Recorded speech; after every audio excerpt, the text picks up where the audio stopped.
Good morning and welcome, yes, welcome to today's conversation with the distinguished Uta Frith, Professor of Cognitive Development at the Institute of Cognitive Neuroscience at University College, London, where it's already tea time.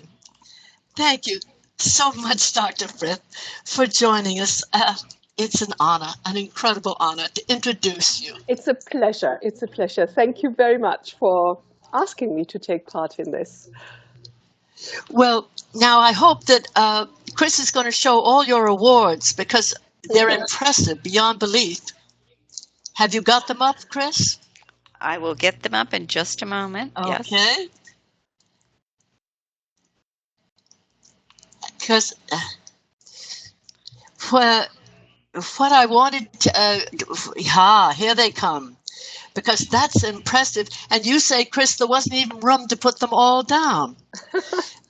So it makes you a pioneer in the field of cognition, autism cognition. And I looked up the word in the dictionary, cognition, and it means the process of knowing. It also means the capacity for knowing. I didn't know that before. And that's essentially what you're bringing to us. Your book, Autism Explaining the Enigma, goes into just exactly that. In each chapter, you bring the science of cognition to bear on the daily living limitations of autism and how the limitations affect daily living. I would love it if you could go into that now a little more. Okay. It's a very kind introduction. Really, really nice of you. I am also very pleased that you like the idea of looking at thinking or what's going on inside the head, at cognition. For me, cognition is what the mind does. So we have the brain, we have the behavior. Two things we can really observe and scientifically study and look at objectively. But in between, we have this mind, which is really, I think, what we are interested in. And what we really want to do, I think, is to know what it's like inside the mind of an autistic person. How can we imagine that the world looks for them? What other people are like for them. So the idea behind the book was really to try and get more inside the mind of the autistic person. Of course, it's such a big task. In no way have I done more than just scratch the surface. And meanwhile, but not at the time, I think when I wrote this book, meanwhile, we have accounts from autistic people themselves who talk about how they see the world. And it is very exciting and interesting to match up what they say, what our own experiences, subjective experiences tell us, and what now objective science can provide and tell us about the mind and the brain and the behavior in autism. It's not only their behavior, but our behavior. When we're social creatures, and yes. When what you and I are saying to each other, we look at each other and we respond to each other. Somehow the connection between us as social creatures is somehow limited, or it's skewed, or it's incomplete. I think that is exactly sort of pointing to an essential difference. We notice this when we are with autistic people. There is something which people have often described as a wall or as a glass, a sheet of glass, or as something not quite able that they're able to penetrate. But actually, there is something in the neurotypical mind which always reaches out into other minds and makes amazing assumptions about what there is in this other mind and how we can influence it. And of course, these assumptions don't fit the autistic mind.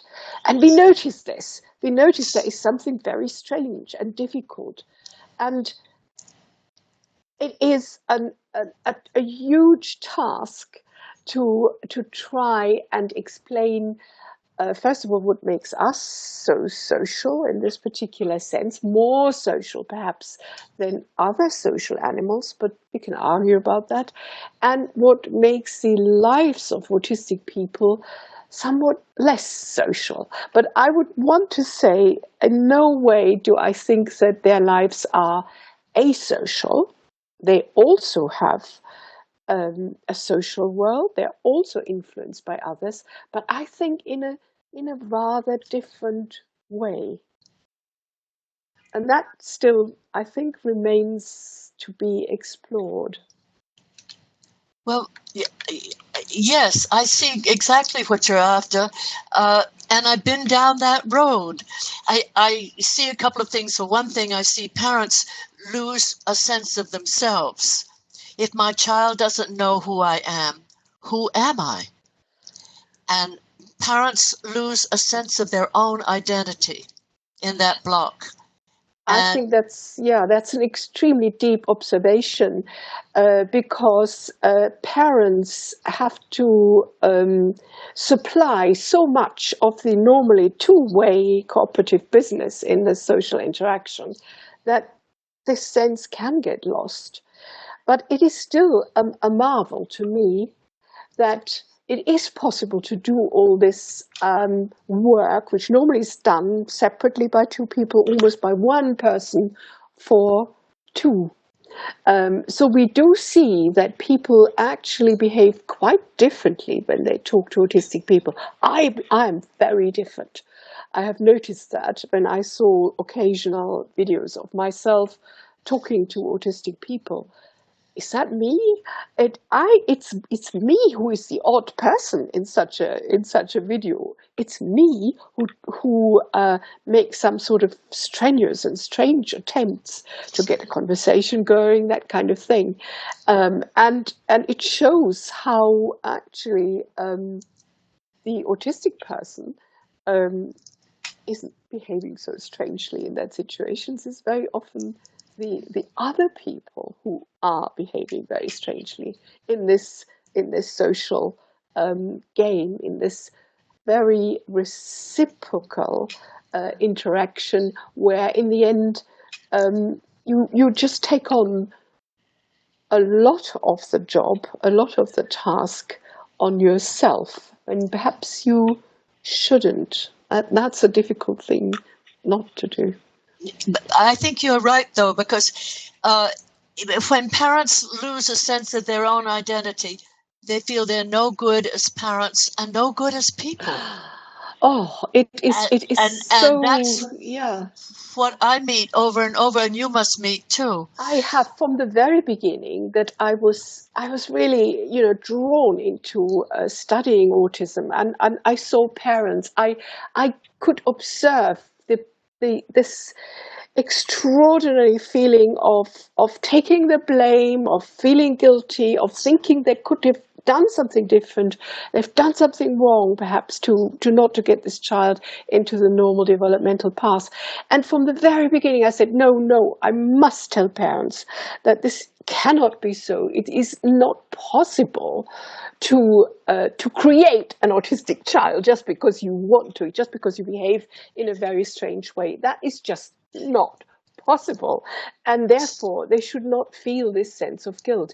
But however clear it is that we are talking about a strange biologically caused condition, it is still in ourselves to have that feeling.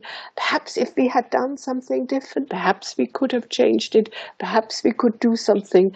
And again, I want to say, yes, you can do so much, but please don't blame yourselves. Please give yourselves occasionally a pat on the back for doing so incredibly well, for doing such hard work.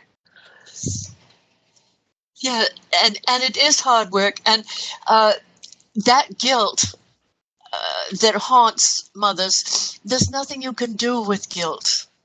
It doesn't take you anywhere. And I always think of Sodom and Gomorrah, when Lot and his wife fled, and Lot said to his wife, "Don't look back."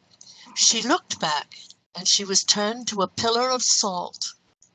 Nothing but the taste of tears. Yeah, it's a very sad And that's story. what's always seemed to me, but a story to take note of, or the story that helped me when I was young. And I thought, I am not going to turn into a pillar of salt, because it won't help either of us. Well, that's such a good motto. I like it. I think that's a very good motto. Don't look back. Don't blame yourself. Yes. Look forward. Look forward. And also, always with hope. This is another thing. There is this idea that, maybe only if you do some very intense interventions will you get some change. But actually, you will always get change, even if you do nothing, because development itself brings about improvement and maturation. It may, of course, take quite a while. This is where we have to be patient. So patience is, of course, another important buzzword, isn't it? Patience and hope, but not looking back, not recrimination, not blame. I also feel that many parents nowadays think that unless they start incredibly early with the child at the earliest possible age, it'll all go wrong. It will not be good enough. And again, I say, the evidence that you can only have good intervention very early on and not later is not there. It's not true. You can have very, very positive effects with interventions at any age. And this is something which, again, I think should be added to the hope and to the patience kind of watchwords. You can do things, you may not even call them intervention, just teaching, just, socializing, just teaching. We teach children all the time. And also when they grow older, and even when we are adults, we have to learn. And we have to change to adapt to circumstances, to cope with adversity, that kind of thing. But that's true. Human beings, human brains are adaptive like that. And we change, and the gift of change. We change. Yes, that is all right. of us do. That is right. It is a gift. And I love that change. I feel we mustn't let you go without first finding out about it too. Tony Atwood is known very well in this country, but he learned from you. And I learned from him. How'd you get together? Well, this is a very nice story. He found me, I think, as a PhD student. He found me as a supervisor. And I so enjoyed working with him. He was a clinical psychologist at the time, so he wasn't like a PhD student who was only doing research. He was doing both clinical work and research, and he could do it in the right setting. So he was a marvelous student. And I think he was one of the key people for me who taught me about Asperger syndrome. We may not have called it that at the time, but he had a sister-in-law. I think he talks about her in his books sometimes. And he told me about her, lots of anecdotes, lots of ideas. And every time I met him, I said, please tell me more about your sister-in-law who was autistic, and yet she was bit different from the other autistic people. She was one of these people who made us aware in the early 80s already that there was another dimension. It wasn't only the very intellectually disabled people that we should look at, that autism was a spectrum, and there were people who had no intellectual disability, like this sister-in-law.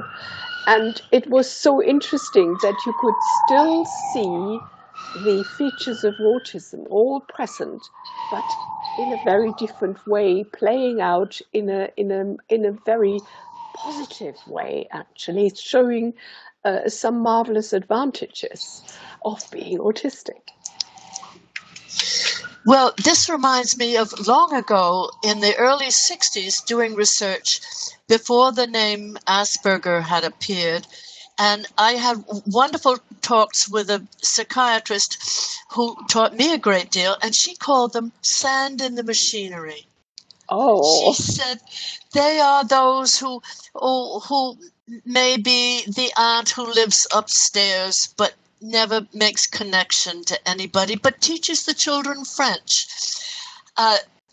The term Asperger you introduced to this country. I think it was in the air. It was in the air. It was actually Lorna Wing who first used it, and I talked to her about Asperger syndrome. She was the one. She was the pioneer, I think, in teaching us all that there was this wider spectrum. And Asperger himself had this vision of the spectrum, which was quite a revelation. So my native language is German, and I could therefore read Asperger's paper in the original language. And I must say, it took me quite a while till I started reading it, because Kanner was everything. You know, Kanner was the person. Kanner didn't refer to Asperger. So it was from other people that I learned about the existence of this. It was quite difficult to get hold of this paper, published in 1944. I started reading it, and I thought it was going to be absolutely terrible, because the first few pages were just sort of flowery prose about, you know, philosophy and life and, you know, everything. Actually, I came to realize that this is nothing but the sort of typical German academic way of introducing your thesis. You had to show that you were a deep thinker and you talked about the world and everything. And then suddenly, sort of like 7 or 8 pages in, he starts talking about the really fascinating cases. And he's not at all flowery. He has actually an excellent clinical description. And this was totally fascinating. So I remember that some students of mine and I read this together. So with some way of maybe giving some summary translations, I can't remember it very well, but we talked about it and said, isn't this interesting? Shouldn't we actually make this available to people, that they can really read this in the original? So eventually I got round to translating it. It was quite a long, difficult job for me, because of course I'm not a translator. It's something quite different. And I, at the same time, thought, wow, if this could be published, wouldn't it be good to get people like Lorna Wing and other people write about their views about this? And this is how I published this book, which was an edited volume with all those authors in at the time who had already really said, yes, there is such a thing as Asperger syndrome, and we should talk about it, and it's an interesting thing. So that was in 1991 when it was eventually published, and I think I had no idea that it would fall under such fertile ground. I thought, well, let's put it out and let's see what people make of it. But very soon it did catch on in some extraordinary way. I'm still in a way quite surprised about it. Well, I think because people recognized it. They recognized it, some of them in themselves, and then recognized it. You use the interesting phrase mind blindness, and there is a kind of mind blindness in Asperger, in that rather than conversing, they tend to hold forth. Yes, there was on their favorite topic. Yes, there was several aspects. I think one to do with these interesting people themselves, but the other one had to do with Asperger saying quite plainly, there is a little bit of autism in all of us, something along those lines. Or he referred to men, being like that, or a scientist being like that. And of course, I too felt, oh yeah, I have some of this in me too. This is what makes me sort of single-minded and obsessive and detail obsessed, and also perhaps not altogether so socially competent, not as competent as other people I knew. So it was very appealing. There was almost a kind of idea that almost a little bit of Asperger envy. You thought, there is something very special about having this syndrome. Well, very valuable for a culture to have. You have to have obsession to get certain work done. So the difference is relevance. I keep coming back to that. I'd love to hear you talk further about fragmenting thinking, because somewhere in that is the obsession is geographical rather than understanding how one idea relates to another. And I loved your illustration in the chapter of the portrait that Claudia had done of you, which I was just saying to Chris, it's a landscape. It's not a portrait. It's quite a nice way. I must say, I wish I ever looked like that. She caught nothing of you. And I thought, well, she got each detail in where the islands were and how the coastline worked. But it's not you. I remember actually that she did each of the pearls of my necklace very, very early on in this she portrait. drew them first? Drawing. Well, I can't swear to that, but she spent more time on these pearls, I think, than on most other details. And that was very interesting to me. That was very, very nice. I really loved that. I think, there is something about having this attention to detail and being able just to focus on something that other people might not find so unbelievably interesting.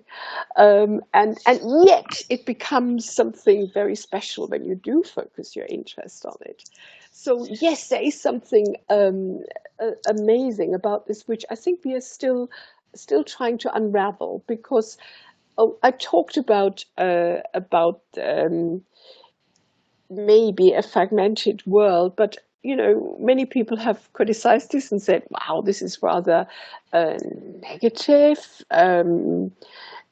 I didn't mean it to be negative. I meant it to be as an image. Oh, I didn't think of it as negative. Oh, good. I just thought it was as an observation, because I thought, aha, I'm with you on that.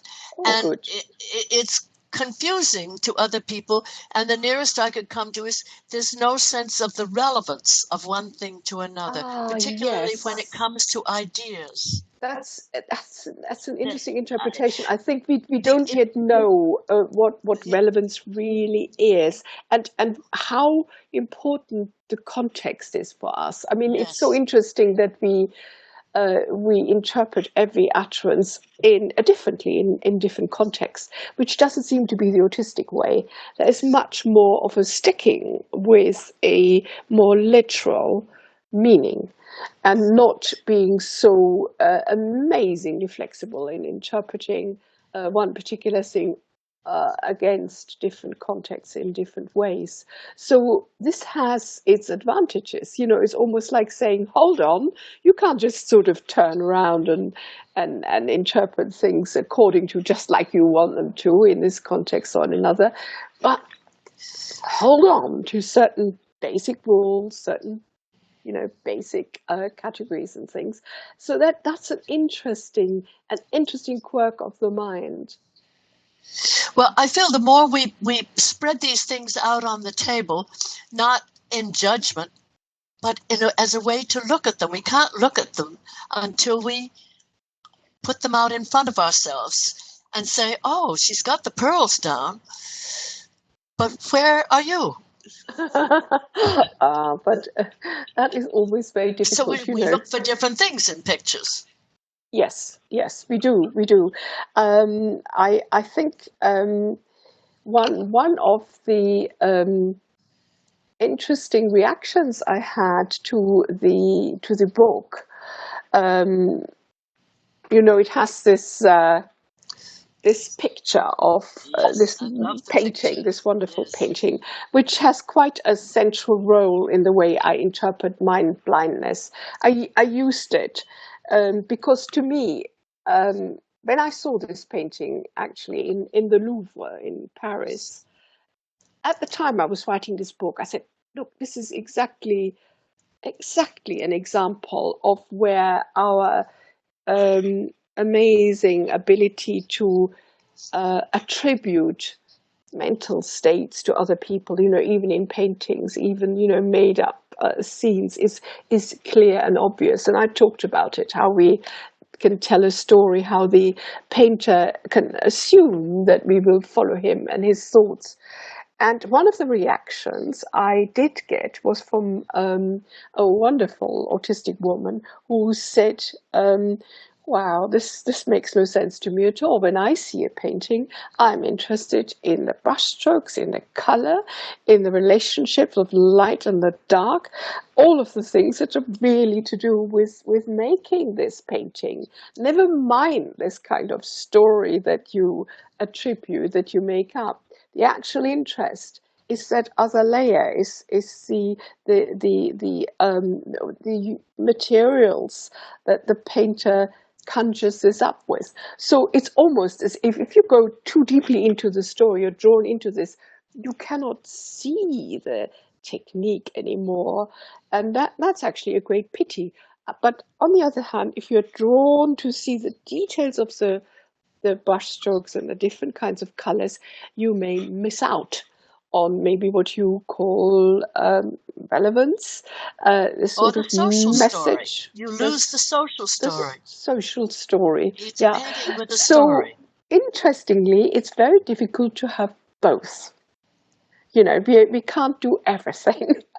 So some of us will be more interested in the stories, and others will be more interested in this is the details. The principle, the uncertainty principle, does exactly that. As soon as you look at something one way, you cannot see it the other way. Quite right.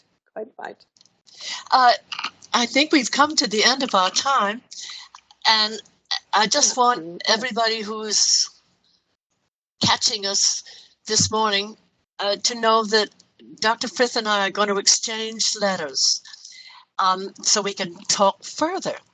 And you can pick those up. They will be on the website for you to read. And I look forward to that so much. And it's been a joy to be with you. Well, Thank you. Completely mutual. Thank you very much, Eustacia. Goodbye. Goodbye.